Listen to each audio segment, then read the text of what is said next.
இன்றைக்கு சிறுபான்மை மக்களை கண்ணை இமைகாப்பதை போல காத்த அரசாங்கம் அதிமுக அரசாங்கம். தைப்பூசத்துக்கு விடுமுறை விட்டது அதிமுக அரசாங்கம். எனவே இன்றைய தினம் நிறைய இருக்குது. இதெல்லாம் பேச ஆரம்பிச்சா இன்னும் 1.5 மணி நேரம் ஆகும். தொண்டை வேற மங்கி போச்சு. நாளைக்கு தான் என்னுடைய தொகுதியில் போய் பிரச்சாரமே மேற்கொள்கிறேன். நான் எடப்பாடி தொகுதிக்கே போகல. அதனால்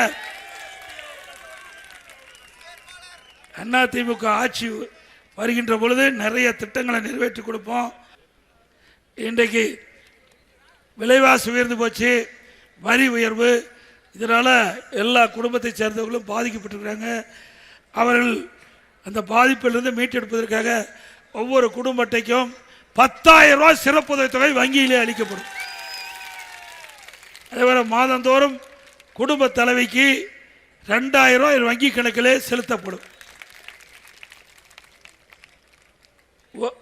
அனைத்து குடும்பத்தை சார்ந்தவர்களுக்கும் விலையில்லாமல் ஃப்ரிட்ஜ் வழங்கப்படும். எல்லா குடும்பத்திற்கும் ஆண்டுக்கு 5 லட்சம் பெண்களுக்கு அம்மா இருசக்கர வாகனம் வழங்கப்படும். ஒவ்வொரு அம்மா இருசக்கர வாகனத்துக்கு 25,000 ரூபாய் மானியம் வழங்கப்படும். அதோட தைப்பொங்கல் என்று பொங்கல் தொகுப்பு கொடுக்குறோம். அதோட 1000 ரூபாய் ரொக்கமாக தரப்படும்.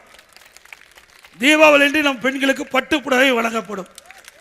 ஆண்கள் தான் நகர பேருந்து, சரி பெண்கள் தான் நகர பேருந்துல கட்டணம் இல்லாமல் பயணம் பண்ணுறாங்க. அதிமுக ஆட்சியோட ஆண்களும் நகர பேருந்தில் கட்டணம் இல்லாமல் பயணம்.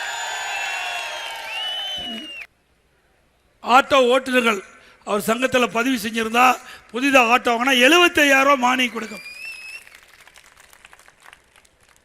இப்போ குடும்ப அட்டைக்கு விலையெல்லாம் அரிசி கொடுத்துட்டு இருக்காங்க. தரம் குறைவாக இருக்குதா சொல்கிறாங்க. நீ அதிமுக ஆட்சி வந்த உடனே எப்படி மளிகை கடையில் தரமான அரிசி இருக்குதோ அதே போல் தரமான அரிசி குடும்ப அட்டைக்கு வழங்கப்படும். அது எத்தனை ஆயிரம் கோடி செலவானாலும் பரவாயில்ல. இனிமேல் ரேஷன் கடையில் வழங்கப்படுகின்ற அரிசி நம்பர் 1 அரிசியாக இருக்கும். அதே போல் குடும்ப அட்டைக்கு இப்போ அரிசி தான் விலையில்லாமல் வழங்குறாங்க. அதிமுக ஆட்சி வந்தோடனே விலையில்லா பருப்பு கிடைக்கும், விலையில்லா எண்ணெய் கிடைக்கும். மாற்றுத்திறனாளிகள் கூட்டுறவு சங்கத்தில் வாங்கிய கடன் முழுவதும் தள்ளுபடி செய்யப்படும். ரோட்டோரமாக கடை வச்சிருக்கீங்களே அவையெல்லாம் கூட்டுறவு சங்கத்தில் வாங்கிய கடன் முழுவதும் தள்ளுபடி செய்யப்படும். அம்மா இல்லம் திட்டம் தொடங்கப்படும். கிராமத்திலிருந்து நகர வரை ஏழை மக்கள் எந்த ஜாதி மதத்தை அப்பாற்பட்டு ஏழையிலிருந்து வீடு இல்லாமல் இருந்தால் அவளுக்கு அதிமுக அரசு சொந்தமாக அற்புதமான காங்கிரீட் வீடு கட்டி கொடுக்கப்படும்.